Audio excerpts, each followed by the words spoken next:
을 모르겠다는데 잘못하면 못할 수도 있습니다. 그러니까 네, 말씀드리겠습니다. 저는 이제 해외 해상 PBDA 시공 사례로 본 국내 적응성 고찰에 대해서 말씀드리겠습니다. 미래지반연구소 황은아입니다. 말씀드릴 순서는요. 해외 시공 사례, 그다음에 국내 설계 사례, 그다음에 국내 적응상 고찰과 결론으로 마무리하도록 하겠습니다. 먼저 개요입니다. 국내 PBD의 대부분은 다 육상 PBD로 되어 있습니다.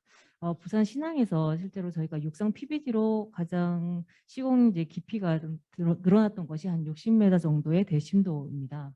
그래서 해상 PBD는 이제 가덕도 신공항이 좀 이슈화되면서 해상 PBD에 대한 이제 논란이 좀 나오기 시작했는데요.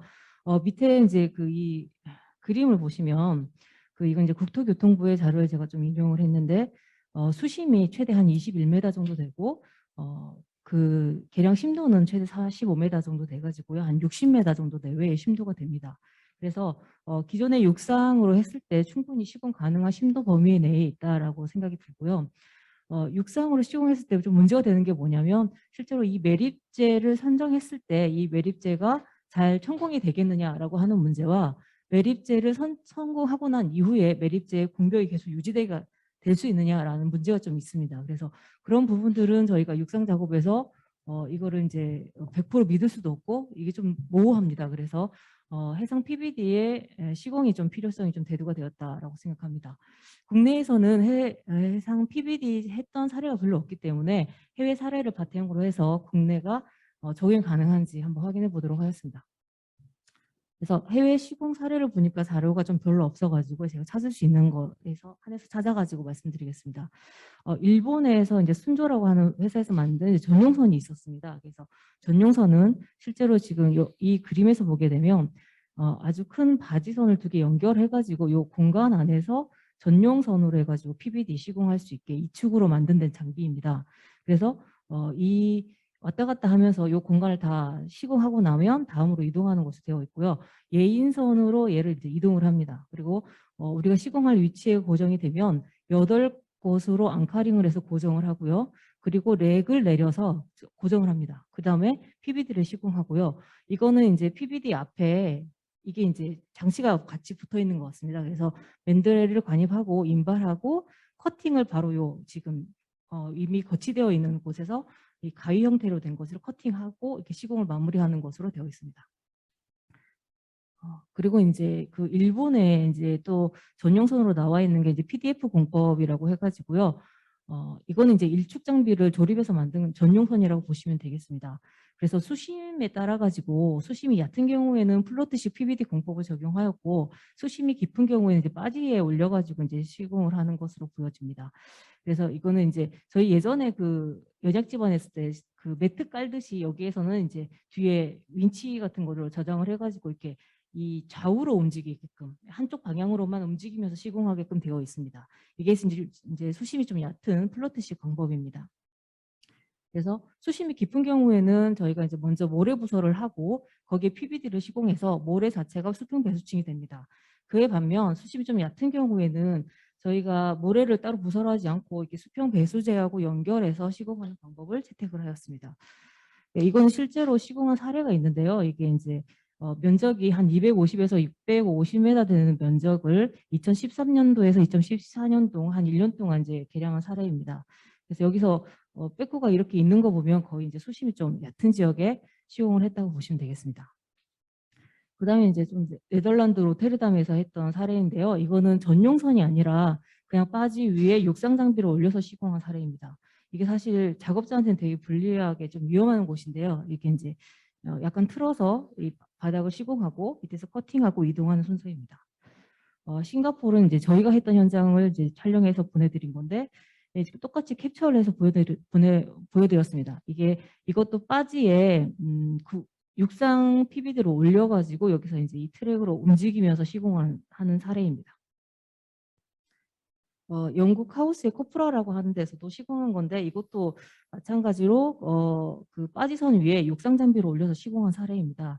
그래서 지금 여기까지 말씀을 좀 드리면 실제로 그 해외 PBD라고 해상 PBD라고 했던 부분들은 전부 다 단축이거나 이축이고 대규모를 한 거라기보다는 사실 좀 일부 국한돼서 좀 사용한 사례라고 좀 보여집니다. 저희가 이제 그 홍콩에서 2017년 동안 2017년부터 2018년까지 한 1년 동안 시공한 사례인데요. 2,100만 메다 정도로 시공하였습니다. 이때 저희가 이제 최초로 그 해상 PBD를 8축에서부터 12축까지 만들어가지고 시공한 사례입니다. 지금 보여지는 거는 12축짜리입니다.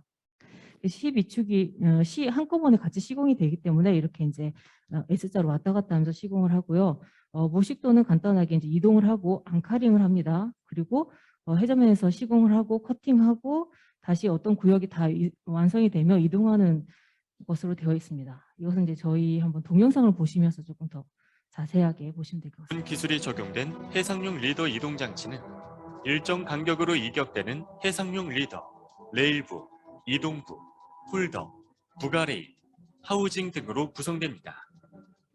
해상용 리더 이동 장치를 이용한 PVD 시공 과정을 살펴보면 먼저 예인선을 이용하여 작업 구간으로 이동 후 작업 위치에 앙카링 및 정확한 위치 확인 및 작업을 위해 GPS를 세팅하며 시공 위치와 작업 기록을 위한 PVD 자동 기록 장치를 세팅 후 작업 위치에서 프로그램을 통해 수위를 체크하고 케이싱 관입 후 케이싱을 인발하여 PVD 자재 커팅 후 앙카 플레이트를 연결하여 해상 PVD를 다시 가립하여 시공합니다. PVD 전용선의 앙카 범위의 작업 구간 내 PVD 시공이 완료되면 다음 시공 구간으로 앙카를 이동하여 작업을 순차적으로 진행합니다. 미래지반연구소의 해상 리더 이동 장치는 배수하고자 하는 위치에 따라 해상용 리더 및 설치된 연직 배수제를 신속하게 네, 시간이 없어서 더 보시고 싶으신 분들은 유튜브에서 좀 활용하시면 좋겠습니다. 그래서 국내 설계 사례를 좀 보게 되면은요, 저는 이제 국내에는 해상 PBD를 시공한 사례가 없어서 없는 줄 알았는데 목포 신안 고화도 인근에 저희가 실제로 해상 PBD를 적용한 사례가 있었습니다. 이때 해상 PBD 적용했던 공법은 일본에서 적용했던 그 PDF 공법을 가지고 와서 설계에 적용하였습니다. 이때 이제 북측 호안의 일부가 수심 깊이 한 21m 정도 되는 것으로 확인이 됐고요. 이 깊은 수심을 성공할 수 있는 방법이 좀 모호하다 보니까 해상 PBD를 적용하게 되었습니다. 이제 여기는 이제 그 설계 단면입니다. 이 암벽 뒤에는 무처리 구간으로 다 했고요.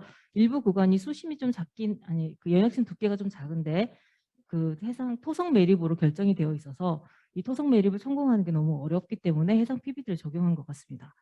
그래서 이제 선정하는 그 방법을 보게 되면 재료원이 이미 좀 어느 정도 토성 매립으로 정해져 있었고, 그리고 이제 이런 여기에 대한 것이 조금 불리하긴 하지만 우리가 한 번도 해본 적이 없어서 좀 불리하긴 하지만 이 공법을 채택을 하였습니다.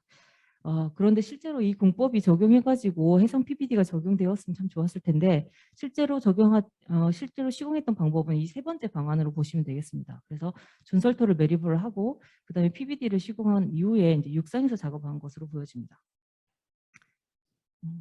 그래서 국내 적용성 고찰을 한번 보게 되면요, 실제로 저희가 바다를 매립을 해가지고 하게 되면 상부에 이제 이 산토 매립이라고 하는 게 가장 큰 문제가 됩니다. 이 부분을 선천공을 어떻게 할 것인지, 그리고 나서 이 선천공을 할 때 지금 저희가 볼 수 있는 장비는 T4밖에 없습니다. 그래서 T4로 선천공을 하게 되면 홀도 크고 저희가 이제 인발하는 순간 여기에 수중이기 때문에 공벽이 무너질 게 너무 자명합니다. 그래서 만약에 시공을 한다 하더라도 T4와 PBD가 1대1로 대응해가지고 시공하는 방법밖에 없는데 이렇게 된다고 하면 너무 시간이 오래 걸리고 우리가 원하는 목적이 달성되지 않습니다. 그래서 요거는 좀 지양해야 되는 부분이라고 생각을 하고요. 마찬가지로 실제로 이제 이게 대규모 사업이다 보니까 성토하는데도 상당한 시간이 걸릴 것으로 예상이 됩니다. 마무리해 주세요. 네.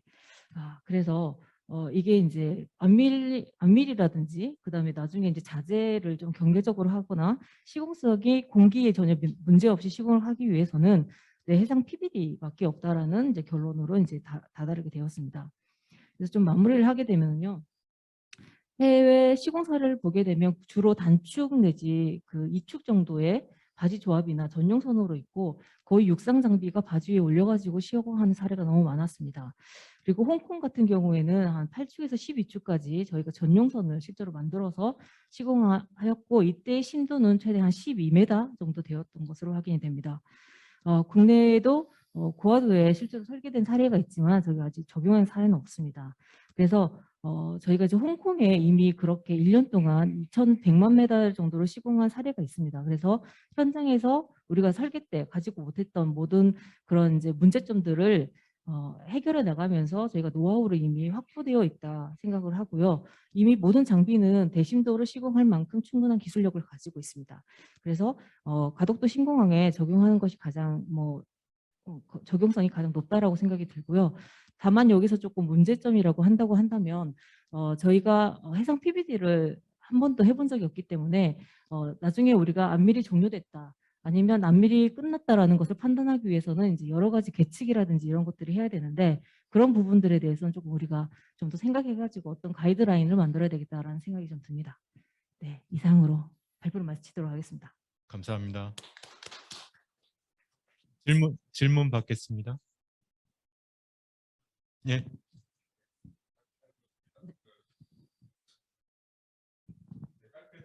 네. 네.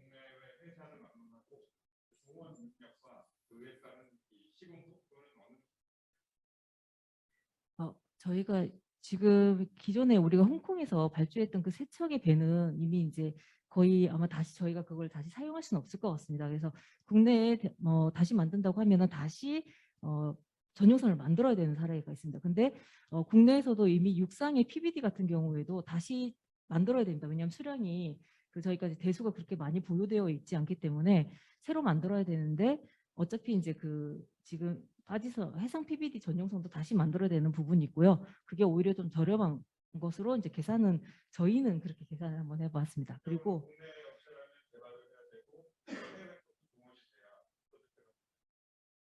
네, 근데 이제 해외에 있는 게 지금 아까 전에 말씀드렸던 홍콩에서 했던 그건데요. 그게 지금 계속 유지되고 있는 것 같지는 않습니다. 그때도 이제 단발성을 사용하다 보니까 그래서 이제 다시 만들어야 된다고 하시는 게 좀 맞을 것 같고요.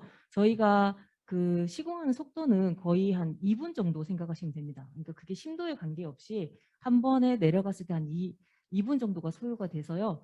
저희가 보통 한 10시간 정도 하겠다라고 하면 한 2만 메다 정도를 시공할 수 있는 속도를 가지고 있습니다. 예, 감사합니다. 그러면